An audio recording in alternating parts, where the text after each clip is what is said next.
let's start with Freud. So in 1920, Freud writes this book, Beyond the Pleasure Principle. And basically what he's doing is a very short book, more of an essay. What he's trying to do is he's already discovered the pleasure principle, which very simply is the idea that we are oriented around pleasure. We are oriented around satisfying desires. We're oriented around lowering stress, lowering tension, right? We like holidays. We like to have a drink with friends. We like to smoke because it allows us to relax, right? So that's very understandable. And many people have attempted and still continue to attempt to understand all human behavior in relation to pleasure principle. So ultimately, we're all utilitarians. We all ultimately are seeking to minimize our stress, minimize tension, and kind of get through life in as chilled out a way as possible. But Freud notices that this, of course, doesn't seem to capture everything about human activity. And he's reflecting on behaviors that we have that seem to do the exact opposite that we're attached to, whether it's returning to traumatic events in our dreams or putting ourselves through difficult things in terms of relationships or whatever. And he starts to look at why that is. And at first he tries to say that, okay, a lot of those behaviors can be understood in relation to the pleasure principle. So for example, we might go through a difficult period in order to benefit down the line. So although we're going through something difficult, working really hard for 5 years, we are doing that partly so that we eventually get to the point where we can have 10 years of relaxation. Okay, so you can kind of understand that, like the marshmallow test, if you know that. You get a kid and you say you can have 1 marshmallow now, or you can have 2 marshmallows in half an hour. And kind of the stupid kid, like someone like myself, supposedly just eats the 1 marshmallow because they're immediately thinking about their pleasure. Whereas the smart kid goes, I'll wait 10 minutes and I'll have 2 marshmallows, right? And supposedly that can dictate how well you do in life, is whether you fail or pass the marshmallow test. So, okay, this is an attempt. Freud's thinking this through, and he sees this in relation to a game that his grandson is playing. He notices that his grandson likes to throw toys away. Like you see this with kids, they throw toys away and they get pleasure in throwing things away. And Freud reflects on this, and then he sees a second game that this kid is playing. And it's where the kid is throwing out a spool that's got a little bit of thread on it and then pulling it back, throwing it away and pulling it back. And he notices that this is a very primitive type of game of absence and presence, pushing something away, getting something back. And the first form is like half of the game, but kids like that half game. They can throw a toy away and they don't have to re-find it. I was talking to my friend Jay the other day, and his kids threw his keys away, his car keys away, and they threw them behind a bookshelf. It took him like 2 hours to find, right? And it was interesting. So obviously kids like to throw things away, get rid of things.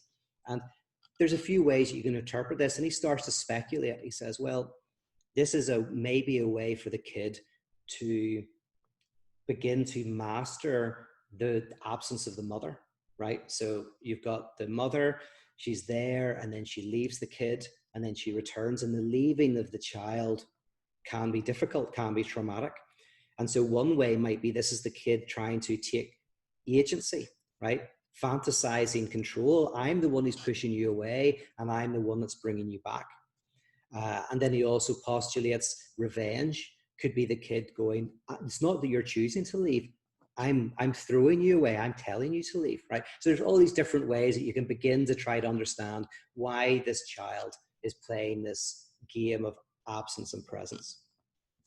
But Freud sees that the kid is getting pleasure from the absence. and the return. But there's pleasure purely in the throwing away and getting rid of something. And this is the beginning of his reflections on this notion of death drive. So what I'm talking about here is kind of pre-death drive. It's where Freud is saying, can we understand lack and absence and pain as economic, right? So utilitarianism is economic. And what I mean by that is you get something, some pleasure, you give energy and you get pleasure back. So it's like an economic exchange. And so things that are painful to us have an economic value. We suffer to learn how to climb a mountain, and then we climb the mountain, and ultimately we get pleasure from going to the pub afterwards and feeling relaxed that we did it, right? So I have never wanted to do much exercise, so I've always kind of just gone straight to the pub and not done the bit of like hard work that people seem to do between their house and the pub. Is this like terrible, like, you know, going on a hike. But I understand why they do it, because that probably makes the pub much more enjoyable for some reason, right? Because they're working for it, so that makes that drink all the better. But then he moves beyond the pleasure principle, and he says, right, what if there's actually something more basic to us that doesn't want pleasure, right? So in that notion of the economic dimension, where we suffer a little bit but we get something back, that is pleasure principle is in control. Pleasure principle rules over everything, and this other drive is in the service of it. It's there to make it even better.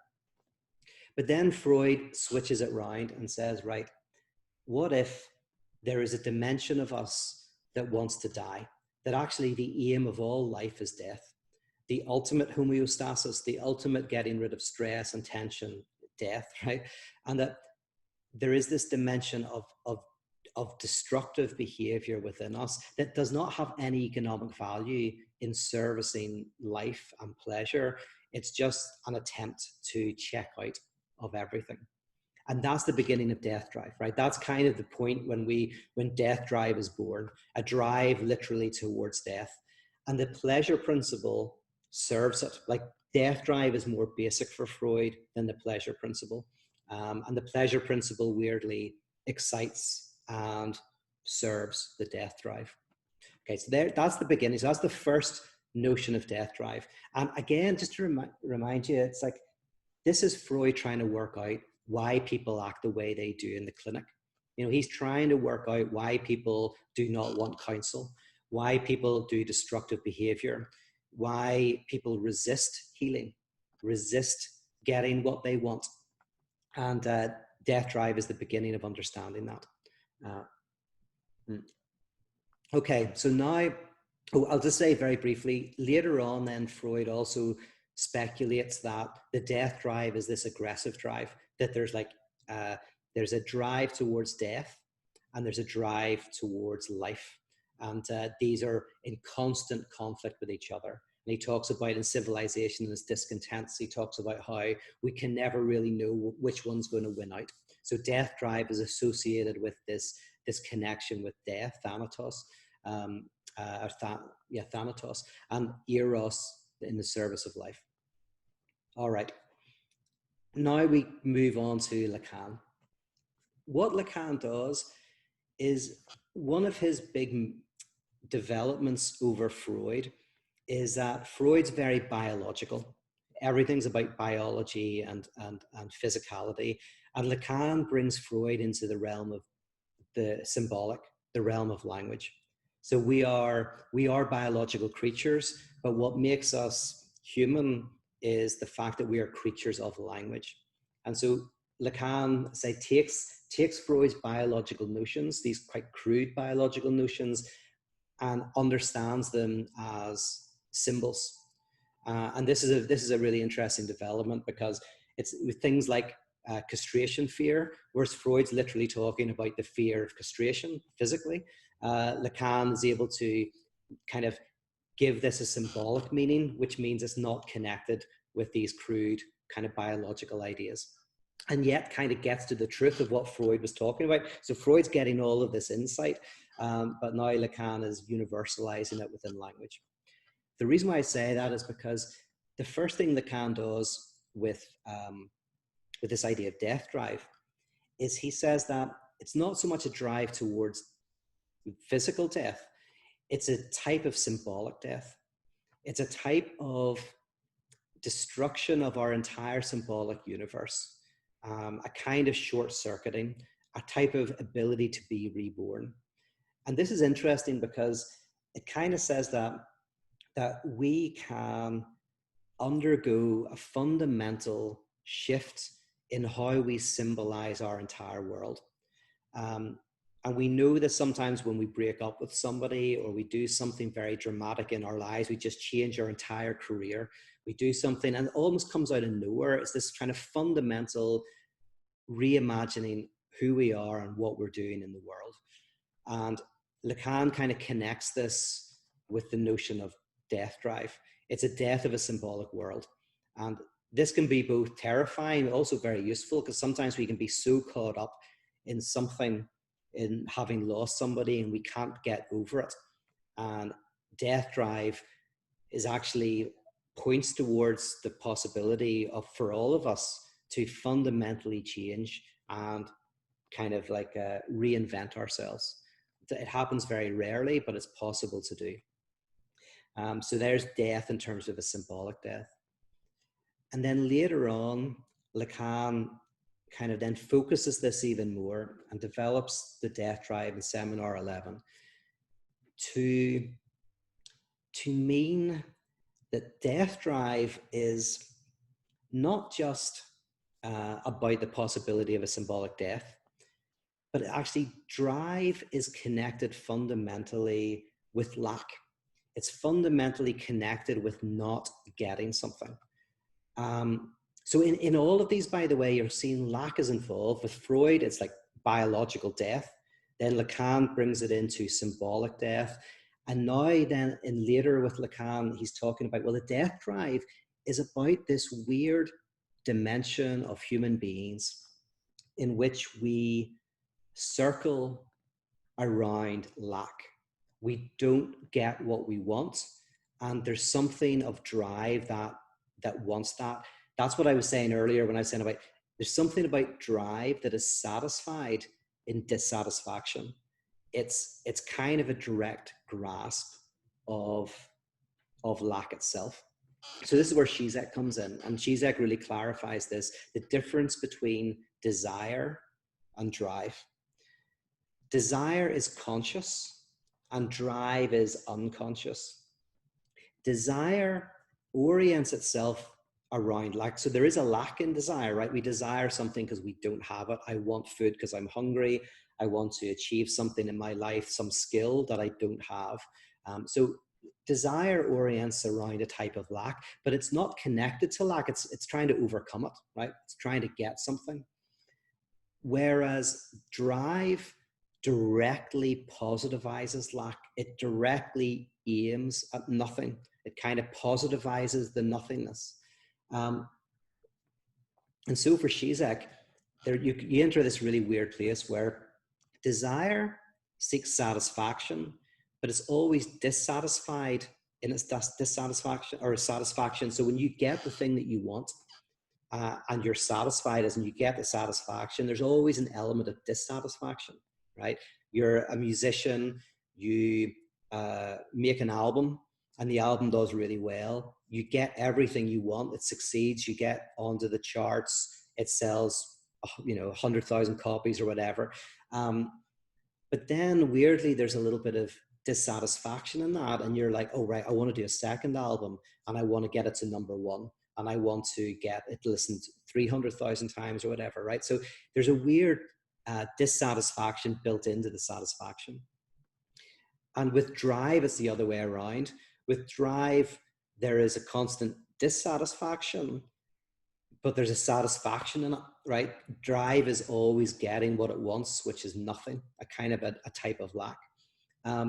There's a great movie Elizabeth Hurley was in called Bedazzled. I think it was in the 1980s. Brilliant movie. I love it. It's very fun. I watched it recently. And in it, she plays the devil.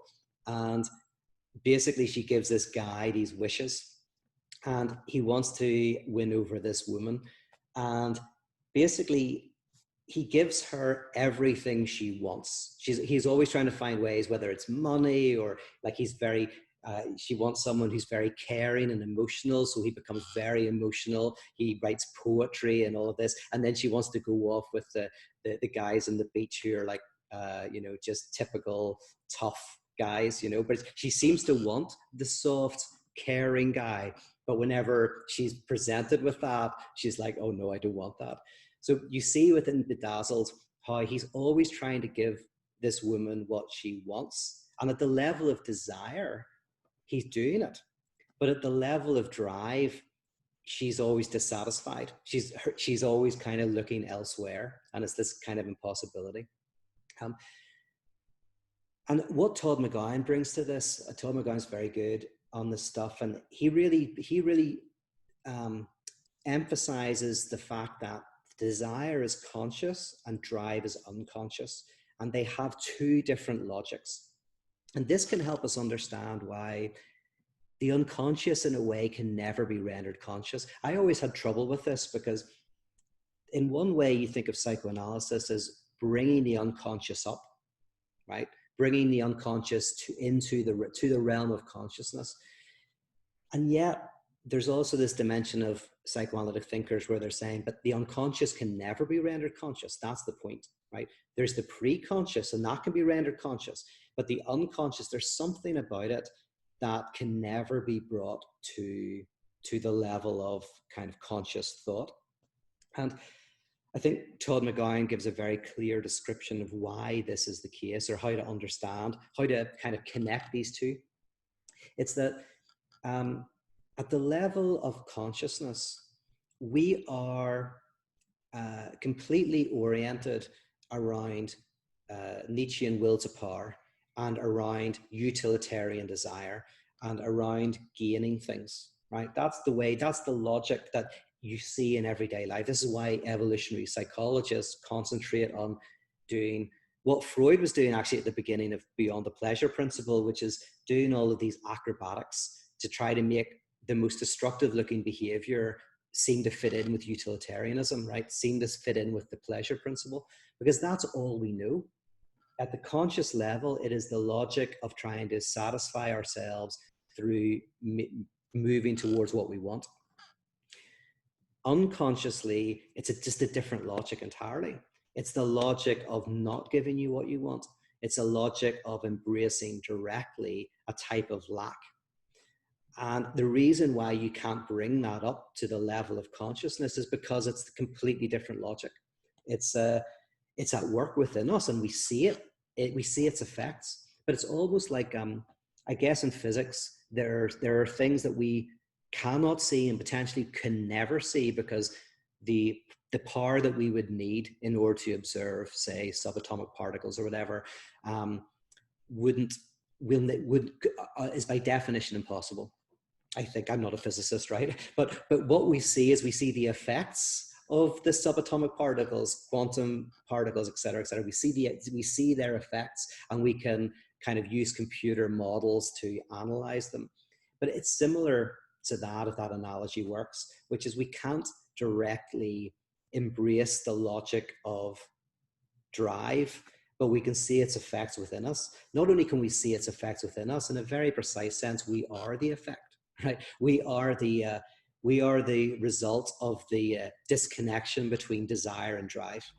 Right? You almost say that the ego is the unfortunate mediator between these two incommensurable logics, these two incommensurable laws.